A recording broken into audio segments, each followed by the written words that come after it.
welcome to the Loudcast with me, your host, Kevin Mclean. I am still here, still in my flat in Leith, still bringing you some of the very best of spoken word, and we have an incredible show for you today, guys. We have our wonderful guest, Sian Bevan. She'll be here to chat about City of Lit and being a host and a writer and a producer and all the incredible things she does. We have 3 spectacular poems to kick off the show with, but before we get to that, I just wanted to remind you guys this is the last episode of this season of the Loudcast. It has been amazing bringing you 12 episodes, 12 incredible guests, a bunch of wonderful poems, and it has been thank you to national lottery funding through Creative Scotland that we've been able to do that. It's been a big deal for us this year, getting some funding, being able to up the sort of production value of what we do, and we hope you have enjoyed the season. If you have, give us a wee like, give us a subscribe, tell a pal, all that good stuff. It really does make a huge difference to what we do here at I Am Loud.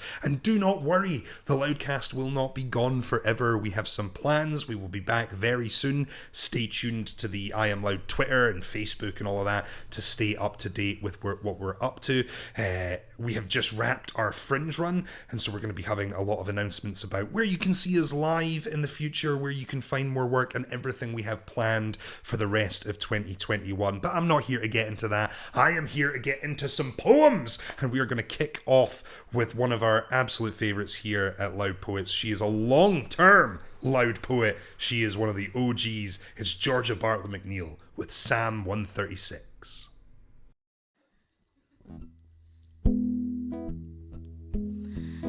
I thought I heard God once. Could have sworn when our voices met for the first time that the sound of slight dissonance in our harmony, that static was Him speaking through us. And in those first seconds that our 2 voices became one in song, He said to me, this one will change you. Whether it was God or intuition, I will never know, but whatever it was right. You molded me like wet clay, softened my flesh with your cold hands, and hardened my skin like kiln flames. I was set in the ways of blue-eyed joy and porcelain. But I am earth. I am brown. I am clay. I thought I saw God once. In the shadow behind your eyes, those diamonds too close to the color of steel to be sapphires, where the light strikes to be righted by physics. I saw my reflection, and I knew it must be God or miracle or love, because I was right side up, even though I knew I had long been head over heels for you. I never said a word. Just kept tripping up, tripping over, hoping you would notice how far I kept falling for you. I thought I touched God once. One night, as we sat cross-legged on the marble floor of your kitchen, our chapel, home to all of our confessions, and your hands held my spine as it trembled, then unraveled like a spool of thread. You stitched me back into myself that night. And yes, I still need hemming more often than I would care to admit. But you pricked your thumbs with the needle every time you tried to make a stitch. You will never, ever be an accomplished seamstress, but you tried, and that meant the world. I thought I met God once. Recognized a heaven I had long lost belief in your smile. You convinced me to find something better suited to holding something so great as my faith. Such as myself, she'd say, life is all about finding yourself, or some kind of bullshit. And we'd laugh. And with every passing day, I'd see myself just that little bit more clearly. For a long time, I've been little more than shadow man, hologram. I only found myself, or started to find myself, when you found me. I have never found God. I don't think I ever will. But I did find you. And I'd have lost myself if not for you. So, in your mercy, I endureth forever. Thank you. Georgia Bartlett-McNeil there being an absolute star as always. Much love to Georgia. Go and check out all of her incredible work. I know she is doing some stellar stuff, and we have more videos from her on the YouTube channel, so go have a wee explore. But for now, we move on to another LP regular. This is the go home show. Let's get out the stars, you know what I mean? It is time for the star of my life, my one true love and soulmate, Mark Gallie. That's right, yes, it is Mark Gallie with Gym Guy. I don't know what a gym is, but I'm curious to find out. I hope you enjoy it too. Mark Gallie, Gym Guy.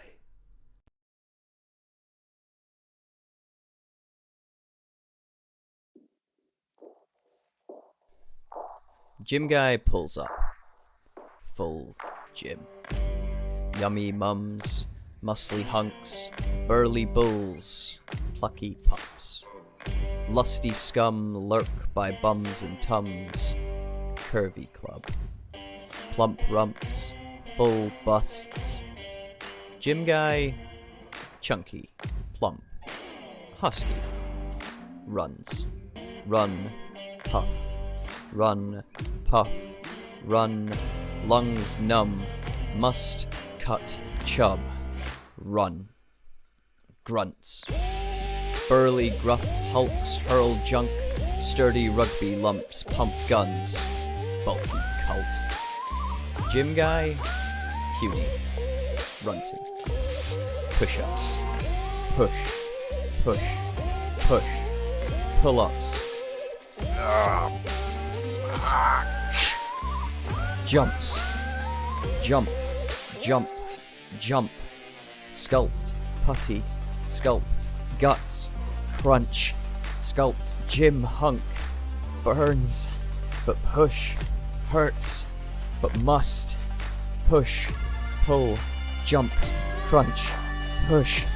Pull. Jump. Crunch. Push. Pull. Jump. Crunch.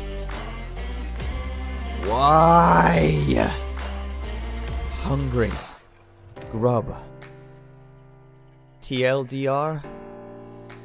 Gyms suck.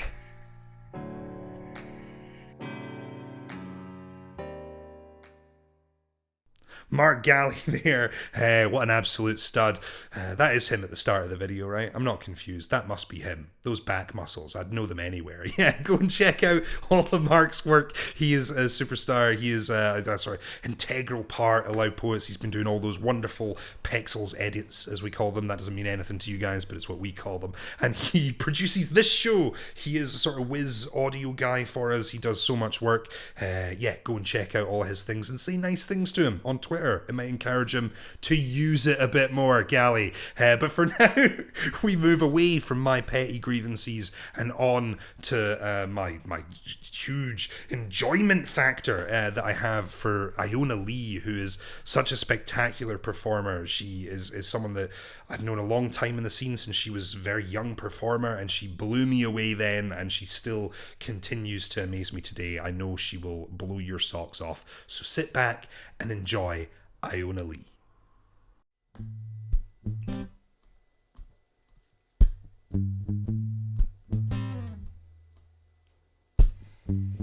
I've been up all night this morning, skin fizzing with the brush of a bee's wing, stream sweating out a dawn mist, yawning sky blushing, sun-kissed, gouging out tunnels with a torchlight through the night, now receding. The dark runs from me and hides behind saplings and milkweed. Strings of silk bleed dewdrops. The cards are full of cups, and mine's a half full. Even the cup half empty is a shot, a spoonful of magic with the medicine. Look at all the treasure in the state we're in.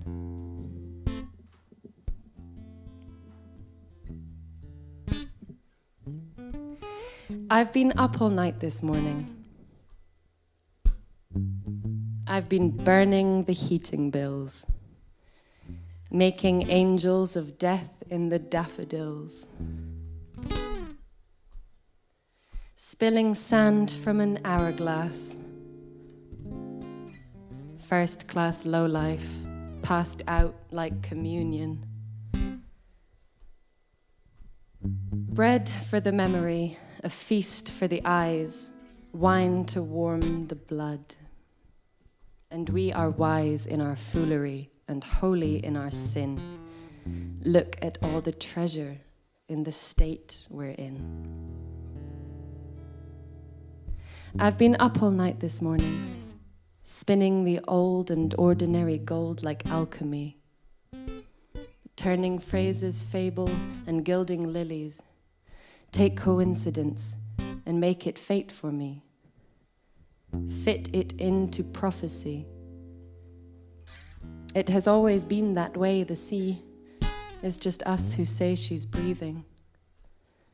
Squeeze reason from anything that's pleasing.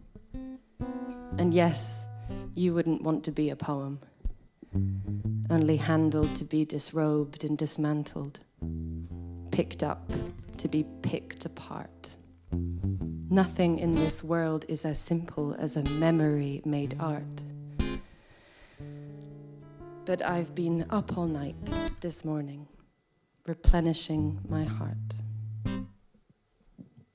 And that was Up All Night This Morning by the absolutely incredible Iona Lee. What a spectacular piece. Iona is always a tremendous performer, a spectacular writer, a pleasure to have her in at Loud Poets, and here to chat about her work and her own work as a host, as a writer, as a producer, as part of City of Lit, all of those amazing things. We have the spectacular Siân Bevan. How's it going, Sian? Good, thank you, pal. How are you? I'm good, yeah. It is lovely to see you. It has been quite some time, right? Has been some time.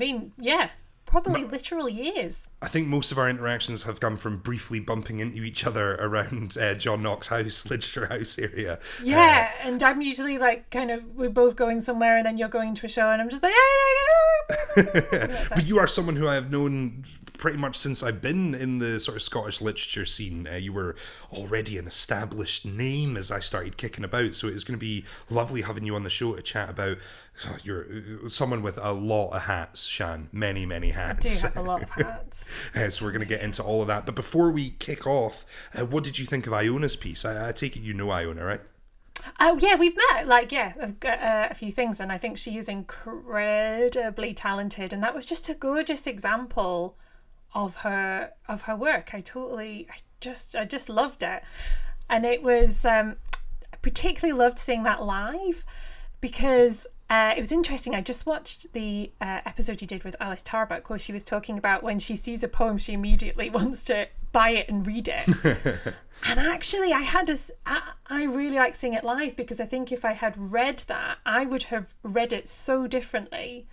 But she's so cool on stage. Like, she's so cool and she makes everything so mellow and gentle that it was just such a really special experience to see her performing those beautiful words in her voice with that music. Gorgeous. Right. I think you bring up a very appropriate point right away, is that idea of, like, I think there's two mindsets with poetry. There's people who hear poetry and instantly want to read it, and there's people who read poetry and instantly want to hear it. And I'm on that sort of other flip side. I was speaking to our last episode was Len Penny, and she was saying the sort of same of like that poetry to her is kind of oral and like you want to see it off the page. But I get the instinct, and it's interesting with folk like Iona because I think she's a great example of someone who straddles kind of both page and stage very, very well. And you can see that poem, and like if you see that written down on the page, it'll be spectacular. You can pore over it, and that's great. But I think when you see it live there, and her ability to change and manipulate the pace according to the music is a real skill. Like, we have people, work with musicians a lot, and the particular musician in that piece is Jack Hinks, who does a lot of work for us at Loud Poets. He's our kind of resident musician for our shows, and I think it really tells when someone is used to working with that music, because Iona plays with it. She allows the gaps. She changed the whole pace of the piece changes because of the instrument behind it. Whereas I think a lot of people just, and I understand why they want to stick to what they're doing, and they maybe don't use the music there to its full extent. So watching someone really play with it and give those spaces and use it as a tool was very cool to see. Yeah, I totally agree, because I think there's something so confident about knowing that your words are flexible, about knowing that they can fit to other shapes and other art forms, and she just feels like such an all-round creative person. You can see how those words can then just suddenly flip onto a wall and become art, or they can like flip onto the guitar and can become music. And it's really beautiful to see that you just know every performance of that will be a little bit different and will have a different energy to it. And because if I said those words, I could easily make thinking about a kind of morning routine make it sound really stressful. I think that's the natural way I read things, is like, oh my God, I've been up all night. I think that's the luxury though of performing, is that you can make those poems more malleable. I've referenced before on this show that I can read the same poem and elicit laughs or not, depending on how much emphasis I put on certain parts of it. You know what I mean? Like for certain crowds, like if I'm kicking off a Loud Poet show and I want to get everyone upbeat and having fun, I will phrase any poem I'm doing to be a bit more energetic than it naturally is. And I think you lose that, a little bit when it's on the page. It's hard to instruct people's brain how to read it. Yeah, for sure. I think that's one of the beautiful things about spoken poetry, is that there is this instant one-time event. Even when you're watching a recording, you're watching this little captured moment of time.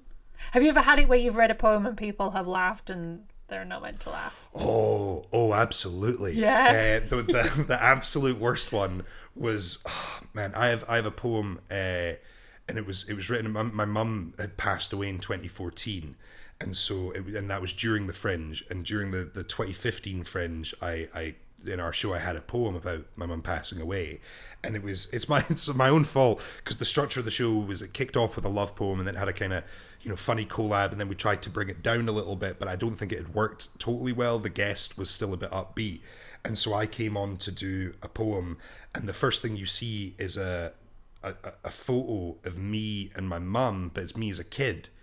And so I'm walking towards the mic with that photo, and someone just laughed because they see the picture, and I guess they assumed I was going to do a funny poem about being a kid. And so there's this very clear laugh, and I felt so bad because I was like, oh, that dude is going to feel awful in about 10 seconds when I set the tone of this piece. There's something you need to know about that photo. Yeah, oh God. Yeah, that was pretty brutal. Not ideal. It's the difficulty, I think, as well, when you get spoken word, and one of the reasons I really like music with it, like what Iona does there, is it's hard to take those gaps if you don't have music, because people think you've forgotten what you're going to say. And there's a lack of vocabulary, right, of a shared understanding of the etiquette of live performance. And so I think when you pair it with something like music, people understand the beat and rhythm of a song, and that they just transplant that onto poems. Do you find that in the sort of literature scene that there's still a lack of kind of understanding of how to be a poetry audience? For sure. I really think that's true. That I didn't watch live poetry until I was probably in my 20s. It was just not something that I would have felt confident going to. It wasn't something that anyone in my family did. It was go watch a poetry night. And I think it is that awkward thing where you sort of go, am I meant to click my fingers, or how do I listen? And actually it's really hard to relax yourself enough to really enjoy the poetry and to enjoy the words in a way where you're not constantly looking around you going, is this funny? Am I meant to be feeling something? And kind of overanalyzing the words and kind of trying to get over your childhood fears of going, oh my God, is the teacher going to ask me a question about this afterwards? Oh my God, what if someone asked me what I think of the poem and I was thinking about my dinner? Oh my God. And I think you're absolutely right. I think music is something that is, everyone grows up with music. And everyone should grow up with poetry as well. But I think it is that thing where you go, I get what's happening. Yeah. Because we've all been to those gigs where a poet is maybe a little nervous, and so they don't give a huge signal their poem's ended, and there's no applause, and they immediately go on to a next one, and then the audience won't clap for the rest of the night because they don't want to insult that poet and stuff. Oh God, because then is it just like, oh God, it's really awkward, he didn't know, and then one person will clap, and I am definitely the person who always like breaks into clapping too early. I think it goes from just, you know, every time you've died on your hole on stage, then you're just like, I will be so supportive of every person on the stage. And then then that can be really awkward if they have, just like you say, just paused for dramatic effect before they kill a punchline, and I'm like, whoop! Oh, sorry. I go for the poetry sip.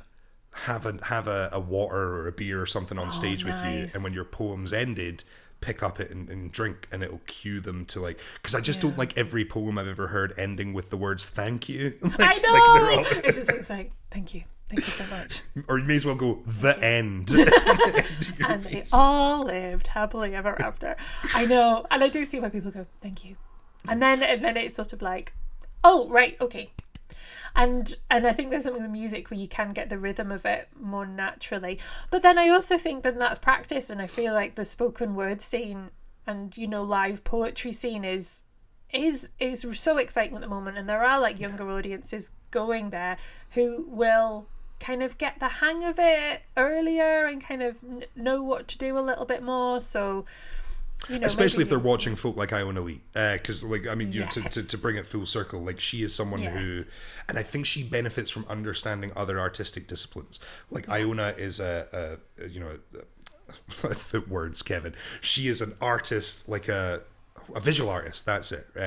And she does, you know, she has a history in dance, and like her parents are actors and things like that. She's kind of, you know, immersed in all these different scenes, and it's why I thought she would be a particularly good example, because for people that don't know you, Sian, that are watching this show, you are like the most diverse person maybe I know in terms of artistic discipline. Like I first met you as a comic when you were hosting a night at the Stand, Electric Tales, which kind of was a beautiful cross collaboration night with comics and poets and a whole manner of strange focus, where I first saw the sword. We had strippers. Oh, nice. It's where I first saw the guy Edgar, is it, who plays the saw? Oh yeah, there is. We had a saw player. They were a duo, and I forgot Bert Finkel and Marquis de Saw. Who were incredible. They're cabaret, and they're incredible. And so that night was to try and get people who love comedy and are comfortable at a comedy club to kind of go, look, there's other things that are really funny and entertaining that wouldn't necessarily take place in these walls within the format of a standard comedy night, and that included poetry, which is how we met. Exactly. But then from there, like, I have known you also as a host of many literary nights, and you know, you do a lot of work with sort of City of Lit and Literature House, and then you are also a writer doing sort of flash fiction and things like that. Like it's basically, I think it's very interesting because you are someone who roots themselves in stories rather than a particular medium of delivery. How did that kind of like come about for you, that was your kind of angle to wear so many kind of creative hats? Do you know, it didn't. And I need to pick a thing. I should just pick a thing and be really good at it. I think I've always been very curious, and I've wanted to try everything. And it's been... it was sometimes a really tricky choice when I wanted to try a little bit of everything, and then you'd watch your peers who picked a lane and stuck with it and tried really hard and progressed in like that field go zooming past you. And I was like, oh, but I've just decided to learn coding, so I'm going over here now. And it's really interesting that it means it's a much slower path, but it also means that I have met so many different interesting people from so many different fields, and I'm constantly interested in new ways of telling stories and putting stories in interesting places. So it was never really a conscious decision. It's just kind of something that has happened because of the way my brain works and because I am fascinated by new people and people doing things in interesting ways. And I think I'm terrified of success and money. And I think if I try too hard at anything, I become famous and wealthy, and then I would probably just become a douchebag. So, I mean, I don't want to push my talents too far. Who knows what could happen? I have never heard anyone phrase themselves as afraid of success and money. I know. I mean, that's a debilitating phobia, Sian. That's the worst one. I mean, I could be amazing. I just choose not to try. Well, I think it's fascinating because, you know, when you do get started in a thing, it becomes all encompassing. Like, I came to spoken word quite late. You know, a lot of people get started in especially in Edinburgh, right? It was a very young student-based movement, right? And so when I came into it, I immediately felt very old. And like, as time has gone on, you know, I'm going, you know, you get that dread of like, oh, you know, have I run out of that thing? Have I emerged already? Now I'm past 30, and so I'm now not, you know, I'm whatever.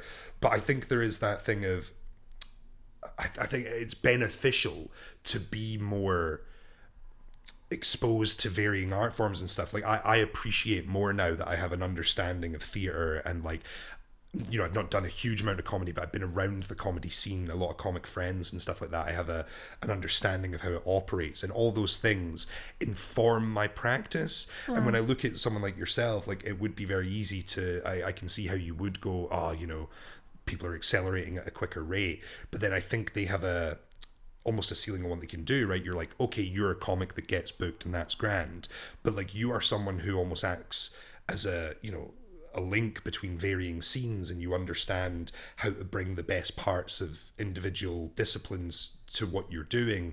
And I think that makes you sort of fantastically suited for especially what you do in arts admin, right? Like, as part of City of Lit. And I don't know if you would have got those positions if you were not so well rounded. Like, do you reflect on that better now, or is it still FOMO?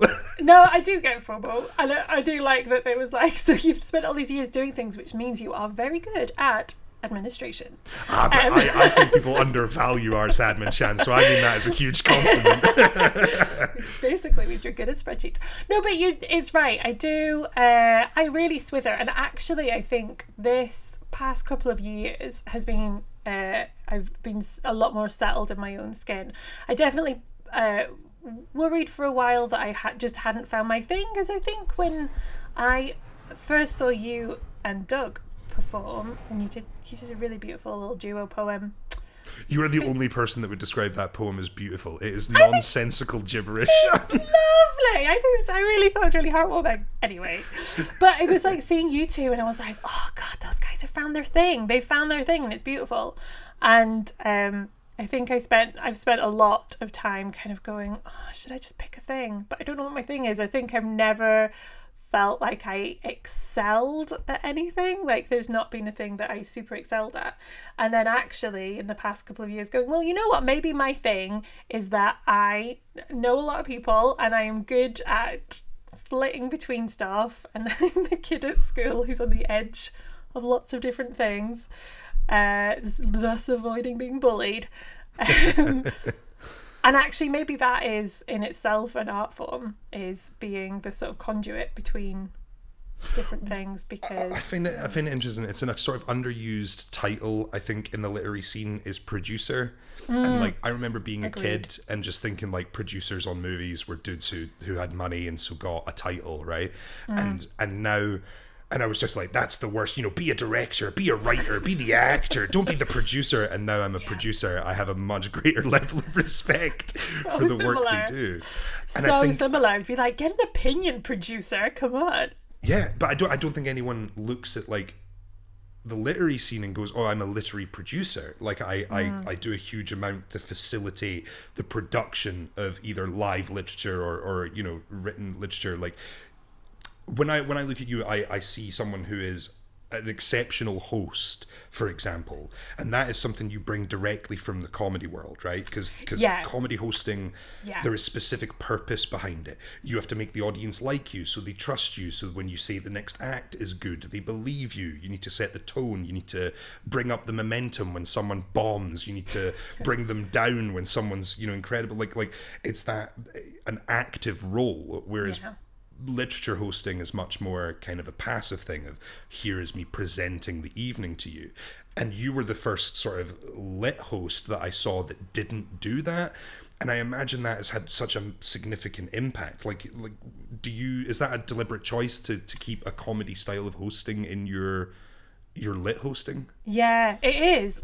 And it is. I honestly think that the skills that I learned from doing comedy are some of the most valuable that I've got. Like, I've, been to university and I've done such a lot of evening classes, but what you learn from trying to make a room full of people who don't necessarily warm to you, I think it's a lot better now. But when I first started, there was definitely a bit, and it still happens. Like, a girl walks on stage, a woman walks on stage, and it's definitely a bit of, oh, that's a shame. Maybe they're cheaper than the boys, and so it's like trying to make them like you and trust you, and you learn a quickness that I think is really important, and I think it's something that should be in more art forms. I think.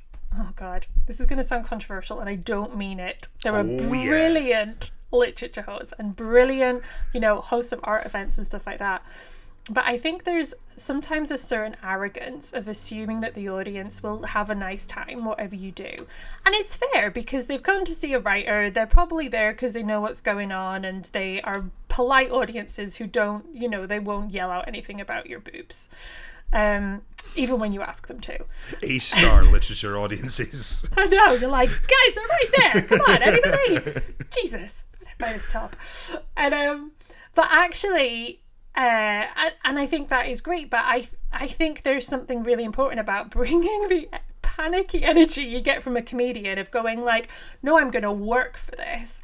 I am going to make this event something that you could not have if you were just watching this on a screen. I'm going to make it something that is unique, that can only happen once, that you couldn't do yourself as well. You couldn't just read what I'm saying off a piece of paper and do the same thing. And just to feel like there's a reason I'm hosting it and not someone else. And sometimes there's a reason why I'm not hosting it. I'm not the right host for everything, but just kind of going, well, this is my personality. This is everything I've learned. This is everything I've known. And you're here tonight, so here's a little bit of it. Does that make sense? 1,000,000%. It's something is a pet peeve of mine as well. And like, you don't want to. I think the issue is, especially in the spoken word scene, which is what I'm more familiar with. Like you're much more established in the wider literary scene than I am. I'm not entirely sure how those nights go, but I know within the spoken word scene, I think there is a dearth of ability to educate yourself, right? Like it comes from the most basic thing. Like at our Loud Poet shows, I bought one of the sort of clicky drop down mics now because I'm tired of seeing poets come up and get stuck using the sort of tripod mic because no one shows us how to use them. And if you do open mics, you don't want to go in and be like, I don't know how the mic stand works, and so you just hope it's going to be correct, and then you never learn, and so suddenly you're getting booked for feature slots and have been doing this years and you still don't know how to use a mic stand. It's like insane. And so I think that is replicable through a lot of things. I think there isn't space for people to learn how to be good hosts, and there's a dearth of examples of particularly good hosting, and there's not the explanation of why.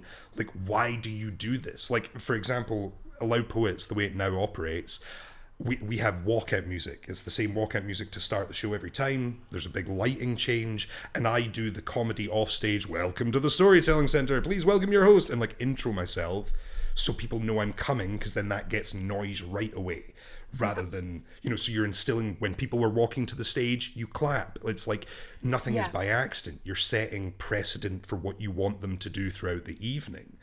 And like, I just don't think those examples exist within the spoken word scene of people going, that's why we do it that way. And so what you get is quite dry presentation rather than hosting. I mean, there's brilliant there are brilliant hosts in Scotland, and I think what you're describing, the ones who I think are really successful and have stood out in spoken word and kind of performance poetry. Obviously you guys, where it is that kind of playfulness. I think Noiriki does it really well, and kind of look at what like Kat Hepburn is doing in Glasgow as well. Like it's fun, and it is like, this is a special event. But it is, like you say, how do you learn that? How do you go through the awkward phases of working out who you are on stage? Like, how do you play with that? I think there's also the problem with the way that hosting is booked, that it's you don't have that learning space of kind of going, oh, actually, am I dry on stage? Am I kind of sarcastic? Am I really flamboyant? How can I come across on stage? It's really hard to get the space to learn that. And that's what I got from comedy. That's what I got from doing gigs in basements to 3 people in air. See, my assumption is because comedy relies on the set, on the linking between bits, and the need to make that smooth and those transitions work. And I don't think there is enough room for people to do sets in Scottish spoken word, because I don't think there's enough high profile, your sort of equivalency, right? If you look at like someone starting out in the poetry scene to someone starting out in the comedy scene, maybe someone who's a couple of years in, right, past the initial opening slots, like you'll be doing 3 gigs a week or whatever as a comic. There is not the equivalent in the spoken word scene, and so you don't get those reps. You don't get that chance to like practice your patter on stage and your linking bits and like find a way to speak to the audience and a tone that fits you. So then when you try and transition to host, now what you're doing is you're stripping away the only bit you can do, right? The poems, and like doing all chat, which then doesn't, is never something you've had a chance to practice, because you've had 5 minutes, or the occasional time you do get a 10-20 minute slot or whatever, it's once or twice in a big space of time. So like do you think the lack of like opportunities to practice that and the focus on long form spoken word shows rather than set poetry has an impact? I think it has an impact, yeah, for sure. And I think it's also I'm trying to find a non-wanky way of saying this, the rigidity of art form. I've got it kind of going, well, actually, I'm never going to be a stand-up comedian, or I'm never going to be saying after dinner speaker. That was a weird example.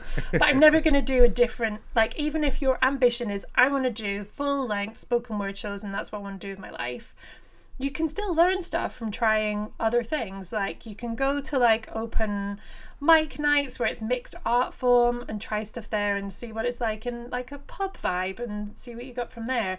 And I think it's that whole thing about staying in your lane and going really fast, or straddling a few and waddling your way to a more secure future. But I think you're right. I think it is. And then you just kind of go, well, actually, do we need to just see hosting as its own particular art form that deserves support, that deserves training, that deserves mentorship? Because, yeah. Some people that run nights aren't the right people to host those nights. You know what I mean? That's Yes. just like that's part Agreed. of just a truth. Like, it's awkward. You want to do your own thing, but like, yeah, sometimes you wouldn't, if you're not a poet but you're promoting a poetry night, you wouldn't book yourself to do the main event slot. So like, if you're not a host, get a host. And I see why budget wise you're like, it's such an easy line to cut. It's so easy to be like, we'll just take that £150 out and then, that'll make the books balance better. And I see why it gets cut. But it should be, it sets the tone for your whole night. And also, good hosts, it's not just about what they do on stage. Like, good hosts make the backstage bit more comfortable as well. They should make everyone who's performing feel more confident. They set the tone for the audience. They're the ones who can encourage people to come back. They'll be quite often what will be remembered in terms of how they feel about the night. You're the first and last thing they see as a host. You know what I mean? Like, that's you've got to be a certain. I always think of it as well. Like, I am trying to... I like to be self-deprecating. Like, my sort of voice of hosting is controlled chaos, right? I like it to feel like I'm a bit out of it, a bit sort of rambly, but like I am on top of things. And the reason I like to do that is because I like to be a little self-deprecating and be like, one of the first things I always say is like, don't worry, I'm your host, Kevin Mclean, don't worry, you'll see less of me as the night goes on. And it's that thing of like, because if I think I'm not great, and then I do a poem and you think I'm great, then when I say, oh, the next person coming out is incredible, like, it's going to give you faith it that means something. You know what I mean? It's about, it's trying to put the audience in a certain headspace. And it's like, I just think it's with all things. I don't think people think about format enough. I don't think people think about the structure of their lineups enough. And like, hosting's just another element to that. It's like, your whole show is a piece of art and you have to curate it accordingly. And so I never think any bit is expendable. Yeah. I agree. But you know what I would also say? I've thought about this. I've been kind of working this project about hosting, which started off as a little novella, and then it became like a little essay, and then it became like a little art. And I don't know what it's going to be in the future, but I think about hosting a lot. And I also think that there are natural hosts. I think you can learn the skills. There's loads of stuff you can learn. But I think that in life, you will know the person who, when you go to someone's party, you go to a house, is the person who naturally makes sure everyone knows what they're doing and make sure everyone has someone to talk to, and is the one who naturally, if there's an awkward silence into the show, will always be the person who asks a question or will want everyone in the room to be having a good time. You know that person, and quite often they're not a performer and they wouldn't think of being a performer, and because they're not a poet or a comedian or a dancer, and we need to get those people trained and on stage behind a microphone, because they are the ones who are naturally good at making sure everybody in the room is happy, but they don't align with a particular art form. It's interesting. I don't think I've ever seen like hosting workshops. No, I think there was a very good chairing workshop, which was quite specifically a sort of literary chairing event that Creative Scotland did, which I believe was led by the excellent chair Heather Parry. That might be wrong if I've told a lie about that, but she's a very excellent chair. But that's kind of quite a specific subsector of hosting. I think is chairing a literary event, an important one. But yeah, just general hosting, I don't think so, no. Should I run one? 500 quid a slot. Yes, come to my house. Teach people how to do it. But it is interesting, I mean, like the something that is, if you do it well. I've never met a host who didn't have that opinion, like a good host who wasn't like, no, it's a skill in and of itself. Like it's a different, you can be a really good comic, it doesn't make you a good compere. Like that's just not the way that works. There's not, some of my favourite comedians are really bad compares because it sets the tone up for everybody only wanting them. Yeah. And if you're not the same kind of comedy as them, you die because they've set it in this very funny but ungenerous space, which can be kind of unforgiving. And a really good host, like my favourite comedy host is a guy called Joe Heenan, who is hilarious, and he's now very famous on Twitter and does lots of stuff on there, but he's such a good host because he's really generous with the atmosphere he creates, so different styles of comedians can do really well with it, and I think that's a really rare skill. Yeah, it is funny that you say that. The thing of some of the people that you would least expect to be on a stage would probably make the best hosts. It's just, I think it's a way to develop the scene is to think about every asset of it, right? And I know that's difficult to do, but I think these bits go kind of underlooked. Things like, formatting and booking and hosting, which is something that you're so good at. Like it's but I think you get that from being exposed to various scenes. Like I think if all your exposure is spoken word open mics, then that is what you think they should look like.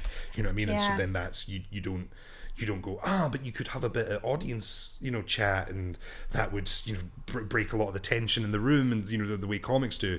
I don't think people weave that in as much, which is Yeah. a pity. But hopefully it's something we see develop as, like, you know, the scene continues to grow and push. And a big thing behind growing and pushing the scene is a City of Lit. And I know you have been involved in City of Literature for quite a bit of time. If people at home don't know necessarily what City of Lit is, Sian, could you explain to us a brief overview of what City of Lit is? For sure. So in 2004, Edinburgh was designated the world's first UNESCO City of Literature. And basically what that was like a little badge of honour to mark how significant Edinburgh's literary history and contemporary work and future prospects were. Since then, it's become a whole network. There are cities of literature all over the world. There are other creative cities now. There's cities of gastronomy, media arts and music and film and design. And they all kind of come together under this UNESCO banner. And so here in Edinburgh, we are a teeny tiny team.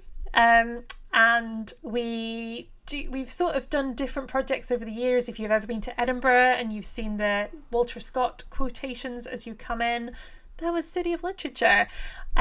So we're about kind of connecting people to place and really making the amazing literature that exists in Edinburgh visible, and also visible internationally as well. So we work with other cities and things like residencies and sharing best practice and making sure that wherever we can, we promote poets and writers to different places.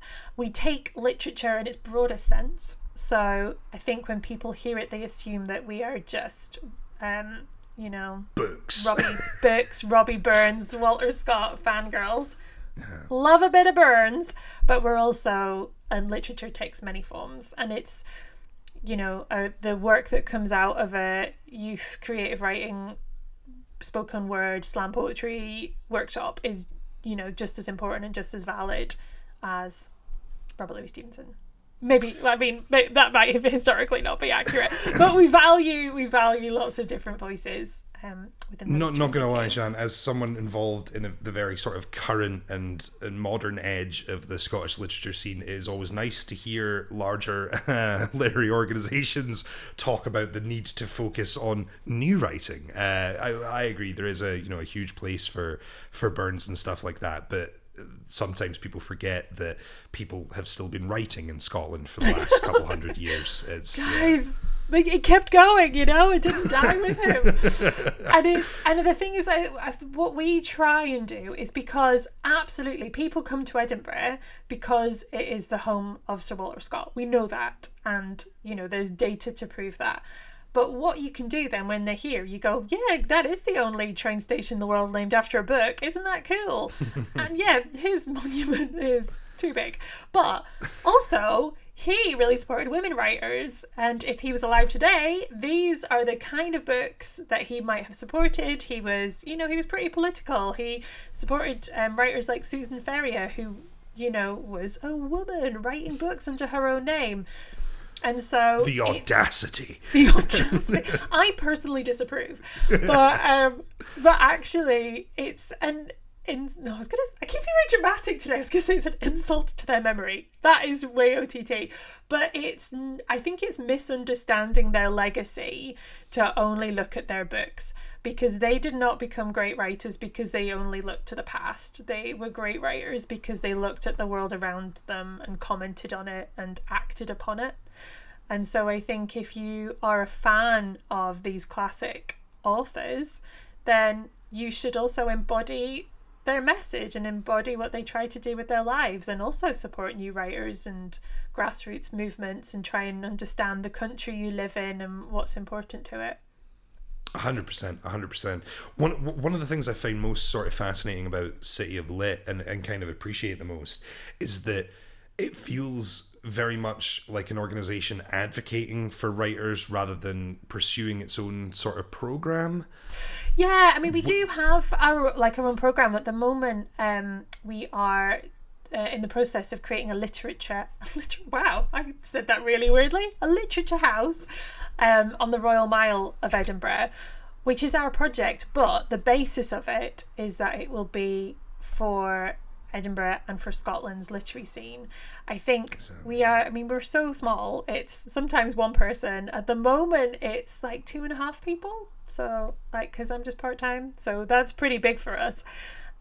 So our own agenda is not the important part.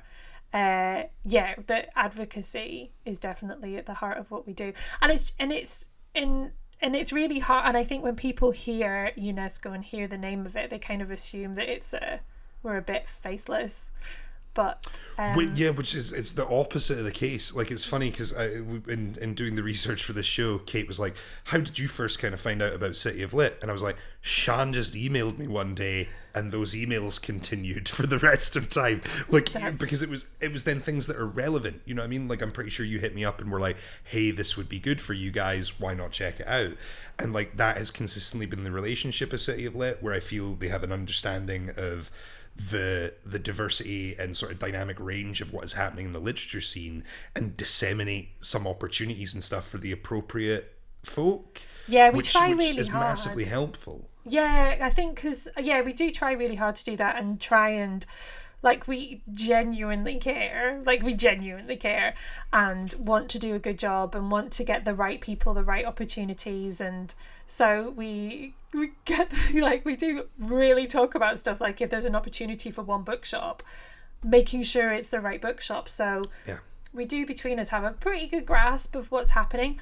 But I would say there's always work to do, and one of the things I'm going to be working on for the rest of the year is trying to do more, get a better basis of what's happening in around the different communities of Edinburgh in terms of literature, because we sort of know the kind of famous ones and the people who are very public, but there's loads of literature happening in quiet corners of suburban Edinburgh that it would be great to know more about. And I think it's kind of sort of giving people the confidence that they can tell us stuff and we really will care, and we don't mind if you haven't sold out the Trav. We still want to hear about your book group. We might be able to, if your book group's doing a Sarah Sheridan book, if you're doing The Fair Botanist, she's right there. She might send you a wee message. Like, we can put you in touch with her. I think that's almost the best example I could think of City of Lit. Is it's like a connecting hub. Like, that's why I was saying you're such a good fit for that, because you're someone that has a depth of understanding of the range, right? You know a lot of folk, and that's so essential for that kind of linking hub type organization. Yeah, we try.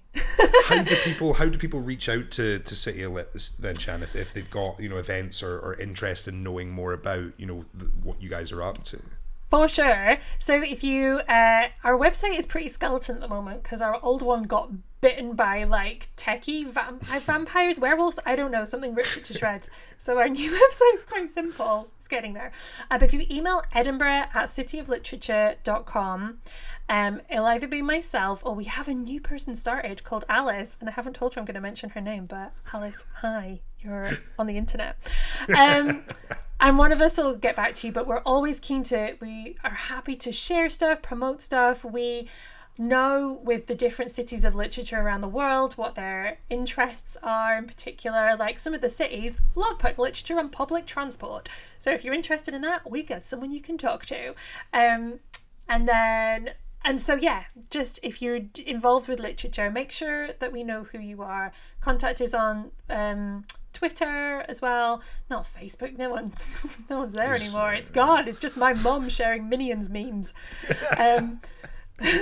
Just heard her first going, is it wine o'clock? Makes note to add Sian's mum on Facebook. Oh, honestly, Gillian loves a Minions meme. Never seen the film, doesn't really know what a Minion is, loves a Minions meme. Even better. So yeah, but get in touch, because it's hard, man. Writing, performing, whatever form you write in, whatever stories you're trying to put in the world, it's hard and it's lonely, and you'll have a crisis of confidence, and just understand that there are other people there going through the same thing. And on the last Tuesday of every month there is a literary salon, which hopefully will be happening in real life again soon. Nice. So we don't run that anymore, but the group of writers who run it are brilliant.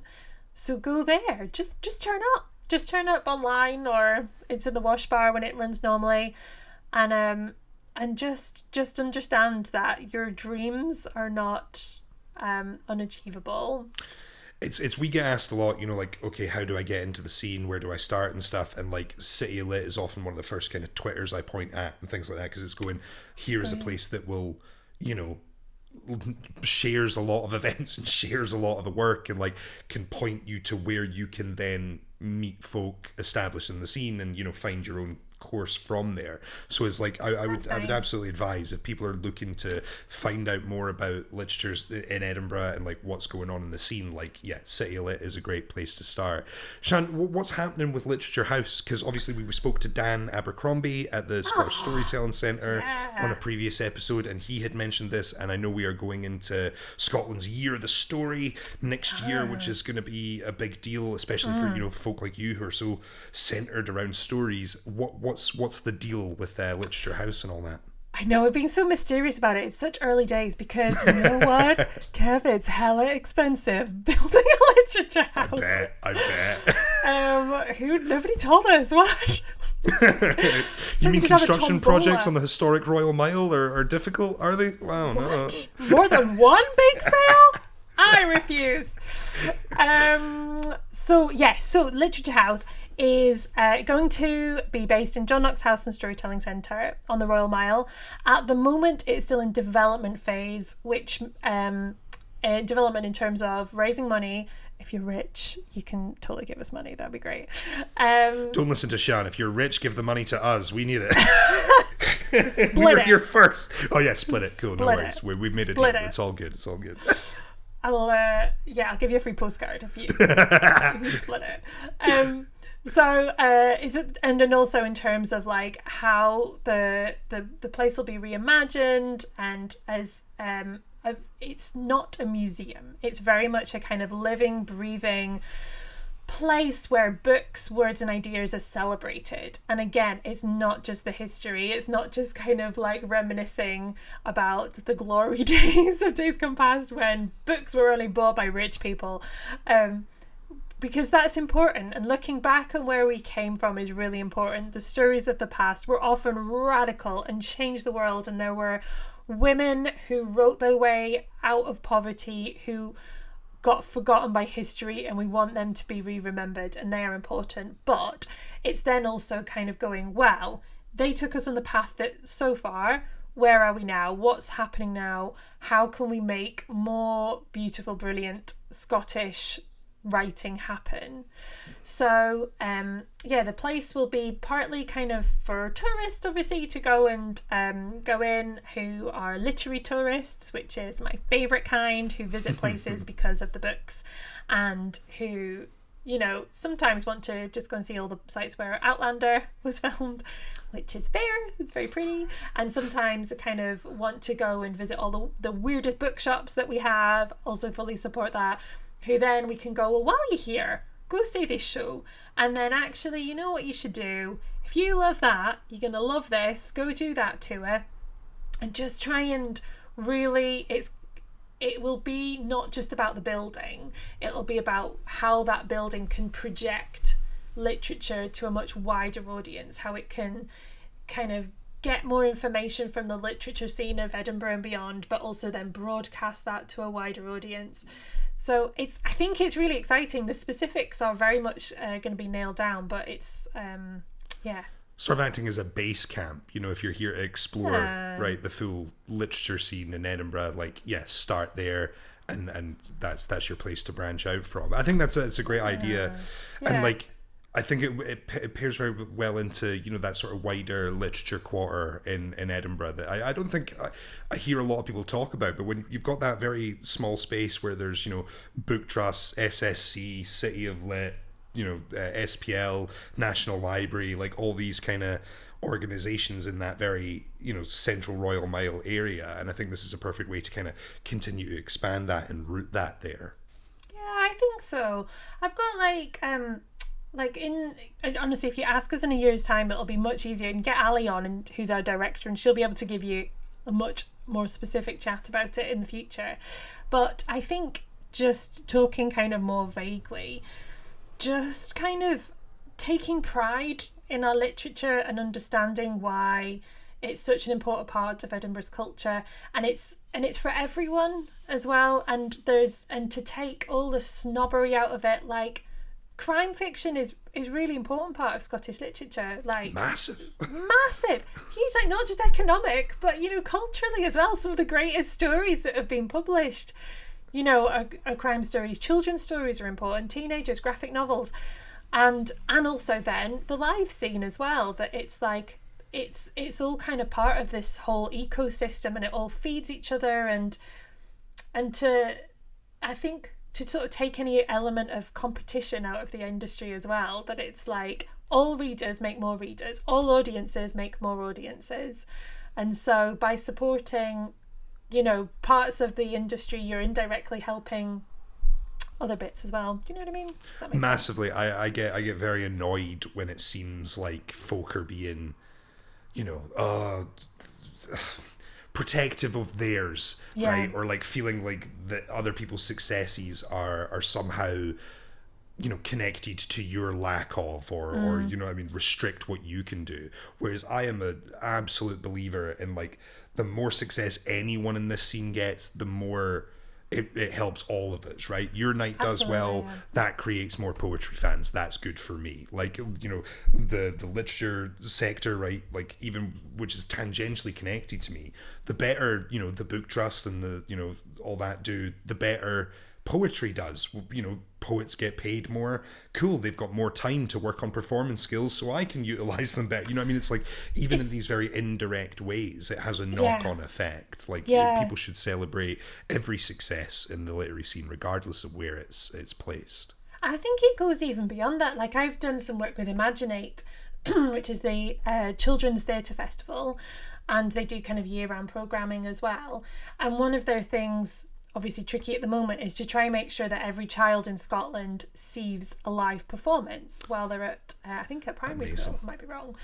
But that feeds into it as well. That means children who are confident in cultural spaces, who know that actually, if I can go and book a ticket to anything I want and I can go and see it, which is, I think, having a culturally confident generation about going to watch stuff, sharing their own ideas, sharing their own story. I think that's all part of it as well, and I think it's really important. You need that holistic approach. Like, it's it comes right down to a huge amount of issues, right? You need to feel like a theatre is a place you are allowed to be.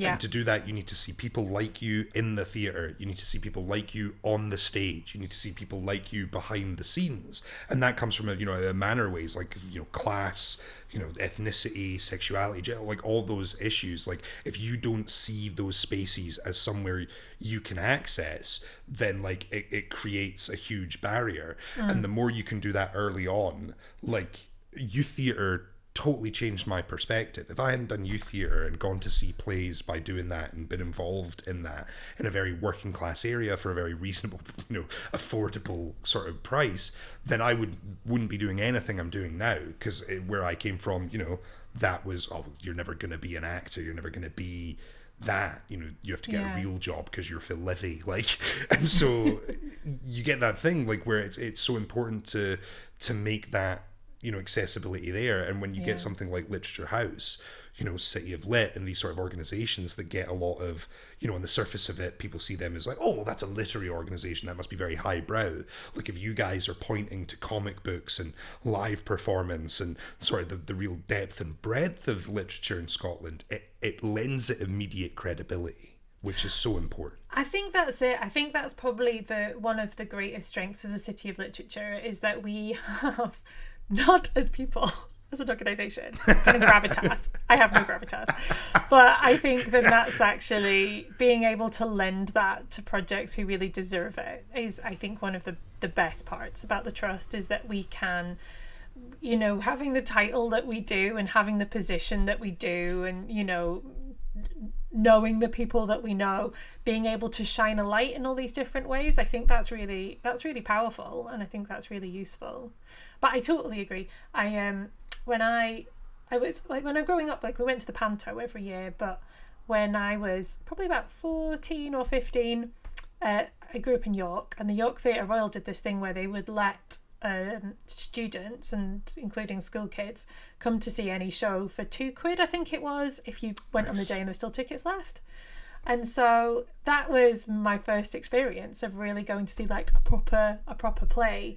But it was really great. I had a really amazing teacher who took us to see a couple of shows and basically taught us how to behave, and taught us, like, not that I would have like thrown my pants on stage, but just to be like, this is where you sit, this is what it means by the dress circle, you know, this is like, this is what's happening, there'll be an interval, and this is when people clap, and it's okay to show your emotions and stuff like that. And I honestly don't think, without some of the teachers I had and the and that York Theatre Royal scheme, I don't think I would have got on stage when I was older. And I mean, it shows the importance of, you know, people helping out, right? Like paying it back, like signposting for the next crop of folk. Yeah. And it often comes from people that didn't get that themselves, or who understand that because they got that, the impact it had. And so it's nice to see folk like yourself, you know, continuing that. So like you are someone who can, you know, signpost and help build that vocabulary and etiquette and, you know, understanding in an accessible way around literature, which is huge. Yeah, I hope so. It's hard, but I think a lot of it as well, which you will also have, is because of the way life is funded. Culture is funded. Yeah. For your evaluation, you're often looking for quite immediate results, and a lot of the real impact of stuff will not be visible for 20 years, might never be visible, might be internalized in some wee kid's heart. And that's tricky. Totally. I think that's tricky. And, you know, small arts organisations, it's very difficult to track growth over a year. It's easy to track the growth over, you know, 10 years, because you can, it's a much, you know, more easy to calculate. Okay, well, we're doing basement venues there, and now we're in a proper theatre with, and now we've got track aircon audiences and stuff. Yeah, but that's hard to track in the immediacy, I think, sometimes, especially around funding. It's a very salient point. Yeah, because you have these short-term projects and you have to show this impact within 6 weeks, and you're like, well, I don't know. Yeah, I have no idea. Speaking of funded projects, this is obviously funded by Creative Scotland, and this is the last episode, Sian. You have been the last guest on this season of the Loudcast. We have plans in the works. We are not going to be away forever. We are going to be back real soon with some special stuff. There are big announcements coming down the pipe, so do stay tuned. But Sian, would you round off this season of the Loudcast for us with a wee poem? I will. I sort of swithered about which one to choose, and I was between two, but I've just decided that I'm going to choose Stella Harvey Birrell's from her pamphlet Parent Worshipper Carrion, which she launched during lockdown, and I went along to the little Zoom launch of it, and I thought it was really beautiful. So it's this one spoke to me because I'm a parent, as a mother. This one really touched my heart, and I thought it was really beautiful. It's called Morning. I'm not a poetry reader, so I apologise now. There's been really professional people on here. I'm going to be the worst. Morning. Light shines a sword's breadth on the bed as child passes the curtain sweep, crawling centrewards to be held. Cliff face of this short-lived, chaste morning affection. One arm carves over shoulder, knees gather in like an acorn shucked into its cup. Head above water, legs give up on swimming. More frayed strings splitting from this overburdening. The rough music rattles louder each day. Parental love for this child has been measured against blackened iron weights. Found wanting. Safety ends when I leave this bed, loose my hold. Wow, what a tremendous piece. Gorgeous. Isn't it gorgeous? That is beautiful. I think it has now sold out. Oh, really? Wow. But they may be doing a reprint of it. But yeah, highly recommended. We will double check if it is available. There will be links down below, guys. You should absolutely check out Stella's work. It's, superb. Thank you so much, and you read that very well. That was very good. Poetry by osmosis, I guess. I know. I will one day write a poem. One day I'll get a little poetry hat. coming to a Loud Poets stage near you guys. Sian, thank you so much for coming on the show.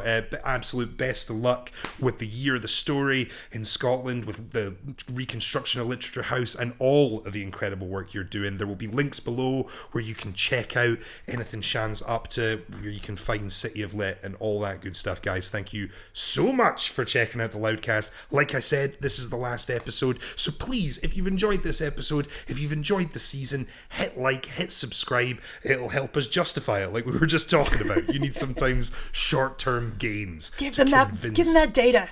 Yeah, give us that sweet analytical data. But yeah, do all that stuff. We would massively appreciate it, and we will be right back with more Loudcast very, very soon, so stay tuned, guys. But for now, that is it. Sian, say goodbye. Bye, thank you so much for having me. Thank you so much for watching this video. If you enjoyed it, we'd appreciate it if you could hit the like button, if you could hit the subscribe button, and make sure to ring that bell icon so you don't miss any updates from us in the future. If you want to go that extra mile and support us a little further, we do have a Patreon channel with loads of exclusive goodies, and you can sign up for as little as $1 a month. We appreciate your help, guys, and hopefully we'll see you again soon.